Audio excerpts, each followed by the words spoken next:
Hello everyone and welcome to another video here at the End-to-End Hockey channel. Today we've got a few things to discuss, including a big trade between rivals the Boston Bruins and the Detroit Red Wings. Vegas winds up getting goalie Jonathan Quick from Columbus, and Edmonton finally has their bottom six forward that they want in Nick Bjugstad, with all that coming up right now. Hello and welcome to another video here. I'll kick things off in this video with a big trade between the Boston Bruins and the Detroit Red Wings. As good physical top six forward, Tyler Bertuzzi has been sent to the Boston Bruins in exchange for a 2024 first round pick and a 2025 fourth round pick. So this is a pretty good deal for both sides. For the Bruins, they get another good offensive player in Bertuzzi. There's some speculation that Taylor Hall has a significant injury and could be out until the playoffs, so they wanted a replacement for him in their top six, and Bertuzzi's definitely going to do that. He's a really good scoring forward. He's done very well with the Red Wings over the past couple of years. Had 30 goals and 62 points last year.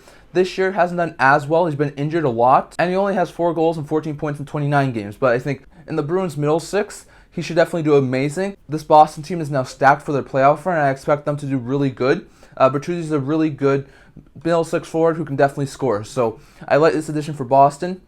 On the Detroit side, they get a first round pick in 2024 draft, which is top 10 protected. So if the pick is in the top 10, it'll move to a 2025 first round pick. So not too surprising there. But the asking price was a first round pick for Bertuzzi. So they do get that asking price. As for the other pick, they get some more draft capital with the fourth round pick. So in my eyes, a pretty decent trade between these two teams. Bertuzzi's going to improve that Bruins top six, especially with a guy like Taylor Hall injured. The Red Wings get their asking price of a first round pick and also get a fourth round pick with it. So a pretty decent trade between these two teams. In my opinion, Boston does win this deal because they're already so stacked this year. They get Bertuzzi as well. His cap hit's also retained at 50% salary, so they can make the cap work. But definitely, I think a really good deal between both of these teams. I think Bertuzzi's going to fit in extremely well with the Bruins. And I think that the Red Wings, well, it's not overly ideal to Bertuzzi to be traded to the Bruins when the Red Wings are in the midst of a playoff run.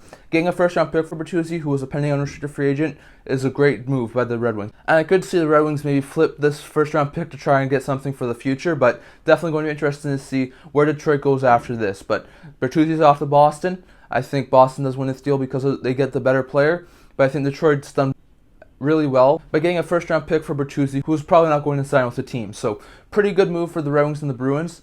Next we go over to the Golden Knights. They were able to acquire Jonathan Quick from the Columbus Blue Jackets for Michael Hutchinson and a 2025 7th round pick. And as well as on this deal, Jonathan Quick had 50% of his contract retained by the Columbus Blue Jackets. So now we know Quick was blindsided by a trade to the Jackets just a day ago by the LA Kings when the Kings got Gavrikov and Korpisalo and moved Quick to Columbus. There was a lot of speculation that Quick was going to be quickly flipped. Now he has been. So Quick should definitely be a good addition to the Golden Knights goaltending core. Quick definitely did amazing last year, having a 2.59 goals against average and a 910 save percentage in 46 games. This year, not as good. He's definitely had a little bit more of a rough season, putting up a 3.50 goals against average and an 876 save percentage. So definitely not as good as last year, but I think Quick could definitely do really well with Vegas. I know with this move, he stays in the western side of the U.S., so I think that's a really good win for him. Also, he's going to another playoff team in Vegas who looks to be really good. And I think for the time being, Quick should be the starter. Once Logan Thompson gets back, I'm going to be interested to see what sort of situation the Golden Knights go with. They have Quick now. They have also Aiden Hill. And they also have Logan Thompson, and Brossoit has also come up after the injury to Thompson. So it's definitely going to be interesting to see what sort of a tandem they roll with. I think, in my opinion, they'd most likely roll with a Thompson-Quick tandem with Hill as their third-string goalie. But the addition definitely improves the Golden Knights team right now. And I think this is a fantastic move by Vegas. As for the Blue Jackets, they know that they were not going to keep Quick, so to get at least something in return is good. They retain 50% of the salary to make sure that Vegas gets Quick for the cap hit that they need. They get Michael Hutchinson, who's a good third-string goalie. Now with Quick not on their team, with Korpisalo not on their team, I would expect them to probably have Tarasov as their backup. But if they don't feel that Tarasov's ready, I could see Hutchinson be the backup for Columbus this year.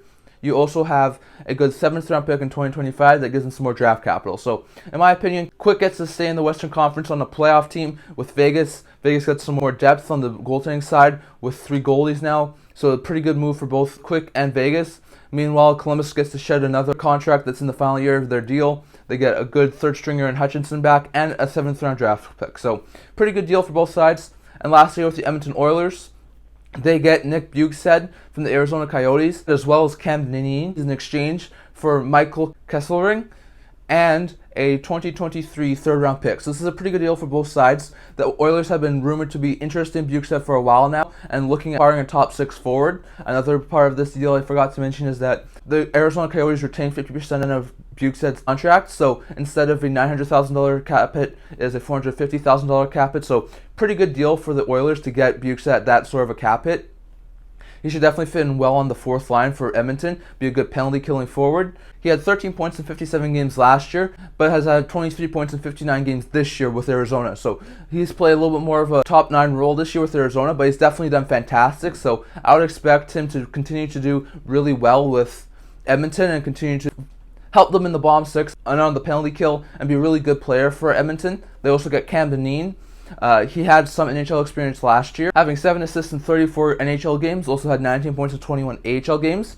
After the Arizona reworked their defense, they didn't really need him, so they sent him to the minors, where he has played this entire season, having 35 points in 50 AHL games. So with the defense the way it is right now in Edmonton, I would expect Dineen to probably remain with the Oilers. But definitely another good depth option for the Oilers, especially if they run into some injuries. I think Dineen could definitely play a third pair role if he's called upon. So a really good move for Edmonton to get some more defensive depth and a really good bottom 6 forward. For the Arizona Coyotes, Kesselring, the okay prospect for the Edmonton Oilers. He has played in the AHL over the past couple of seasons. Had 13 points in 55 games last year. A lot better season this year, having 22 points in only 49 games. But I definitely think this is a really good move for Arizona to get him. I think in time, maybe Kesselring could be a good third pair defenseman for the Arizona. So to get an okay prospect for Bjugstad and Dineen is pretty good. But they also get the Oilers 2023 third rounder. So with the Oilers stacking up like this right now, could see this pick being one of the lower end draft picks in the third round. So it's probably not a great selection, but it's another good pick that they have for this year's draft. So Arizona gets a third round draft pick in this year's draft, the deep draft from Edmonton, and a good young prospect in Kesselring. As for the Oilers, they get a good bottom 6 forward in Nick Bjugstad, who should help in their penalty kill, and a good depth defenseman in Cam Dineen. So in my opinion, Arizona wins this deal for getting a pretty good prospect in Kesselring and also getting a third round pick just for Nick Bjugstad and a depth defenseman. So in my opinion, Arizona wins this deal. I would like to know what you think. Which teams do you think win this deal? In my opinion, it's Arizona in the Bjugstad deal, it's Boston in the Bertuzzi deal, and it's the Golden Knights in the Quick deal. So I like all 3 of these deals. I would like to know your opinion on how you think each team did on these 3 trades and what more you think could happen before the deadline. But that's all I'm going to talk about for today. So remember to like this video and subscribe. I also do a blog, which I will leave a link to in the description below. Remember, tomorrow is the trade deadline, so we're going to be having the trade deadline live blog. So we're going to have that tomorrow as well. Definitely check that out. Also check out some of my other videos, as we've been doing a lot of short videos talking about a lot of these trades recently. And I can't wait to see you guys all for the next video. See you guys soon.